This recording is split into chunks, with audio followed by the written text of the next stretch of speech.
ओम गणेशा हर हर महादेव जय सिया राम। और इस एकादशी में अर्थात यह जो देव उठनी एकादशी है, अब कब है, उसका पारण आदि क्या है, जो लोग नया यह पहली बार वीडियो देख रहे हैं उनको मैं यही कहूँगा कि आप पिछला वीडियो देखें, उसमें सारी डिटेल से मैंने आपको जानकारी दे दी है। अब बात कर रहा हूँ जो हमारे ग्रंथों का कथन है कि एकादशी के दिन अर्थात खास करके देव उठनी एकादशी के विषय में जो स्कंद पुराण में लिखा है, अब इस दिन केवल क्या भगवान हरि की पूजा आदि जो भी है सिर्फ इतना है, सिर्फ इतना नहीं है, क्या क्या है, बहुत ही अद्भुत है, श्रेष्ठ है। उस दिन आप कौन सा पाठ कर सकते हो, कौन सा पाठ श्रवण कर सकते हो, कौन सा स्तोत्र करना चाहिए, और उसके अलावा एक अन्य महान विषय है, विशेष रूप जो भगवान ने स्वयं यहाँ पर कथा के रूप में श्रवण करवाया है, वो आज मैं आपको श्रवण करवाऊंगा। अगर आपको यह विषय वीडियो पसंद आए तो लाइक करें, शेयर करें, चैनल पर नए हो तो सब्सक्राइब करके घंटी का चिन्ह दबाइएगा। चलिए शुरू करते हैं। अब यहाँ पर क्या लिखा है, ब्रह्मा जी का कथन है कि जो कोई भी मनुष्य कार्तिक माह में,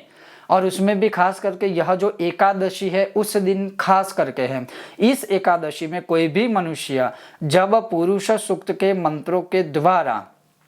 पाठ करता है या पुरुष सूक्तम के मंत्रों से भगवान विष्णु की 16 उपचार पूजा करता है। दूसरा, कोई भी मनुष्य इस एकादशी के दिन ओम नमो नारायणाय यह जो अष्टाक्षर मंत्र है उसके यथाशक्ति मंत्र जाप करते हैं। उसके आगे कहा है कि कोई भी मनुष्य श्री विष्णु सहस्त्र नाम का पाठ और गजेंद्र मोक्ष स्तोत्र का पाठ करता है। वैसे पूरे कार्तिक माह में, लेकिन एकादशी के विषय में स्पेशल लिखा हुआ है कि एकादशी के दिन यह कोई भी स्तोत्र का पाठ करता है या सुनता है, वह इस पृथ्वी पर संसार में पुनः जन्म ही नहीं लेता है। और आगे क्या लिखा है कि हरि की कृपा से वह नरक के दुखों से मुक्त हो जाएगा या हो जाएगी, और उसकी सभी जो कार्य है वह सिद्ध हो जाएंगे। न अपि इतना होगा, लेकिन यहाँ पर यह लिखा है कि अगर कोई मनुष्य इस एकादशी की रात्रि को जागरण करके इनमें से कोई भी भगवान के पाठ स्तोत्र श्रवण करता है, स्वयं जाप पाठ आदि करता है, तो वह अपने पितरों सहित श्वेत द्वीप में निवास करता है। और यहाँ पर इतने तक कहा गया है, जो बहुत ही अद्भुत विषय है। आगे जो मैं आपको कह रहा हूँ ये मैं संक्षिप्त में कह रहा हूँ, वैसे तो बहुत विस्तार से बहुत सारी चीजें हैं,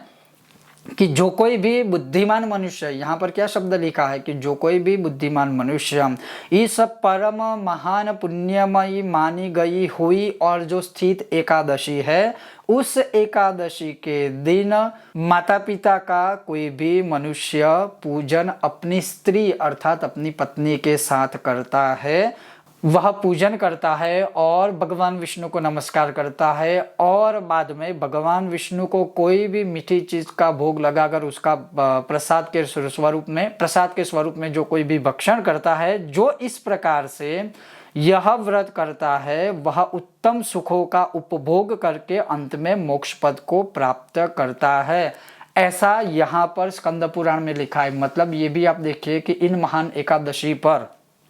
माता पिता की भी पूजा करनी चाहिए, उनको प्रणाम करना चाहिए, उनको नमस्कार करने चाहिए, उनके जो चरण है उनके ऊपर जल चढ़ाकर मैं तो ये कहूँगा कि उन चरण के ऊपर चढ़ाए हुए जल का जो है ना वो प्रक्षालन भी करना चाहिए, आदि आदि। मतलब मेन मेरा कहने का तात्पर्य ये है कि यहाँ पर जो विषय लिखा हुआ है एकादशी के विषय में, जो खास करके विष्णु सहस्त्र है, गजेंद्र मोक्ष स्तोत्र है, फिर जैसे मैंने कहा था कार्तिक माह में एक संकीर्तन भी है, तो आप अपनी स्थिति के अनुसार करें। लेकिन एकादशी के दिन ये सारी चीजें करते हैं तो क्या फल प्राप्त होता है वह मैंने आपको श्रवण करवाया, जो भगवान ब्रह्मा जी ने ही साक्षात स्कंद पुराण में कथन कहा है, बताया हुआ है। बहुत जल्द मिलते हैं नए एक और विषय और वीडियो के साथ, तब तक आप देखते रहिए कर्मकांड बाय आनंद पाठक मेरे साथ। ओम गणेश हर हर महादेव, जय सिया राम, जय हनुमान, जय भारत।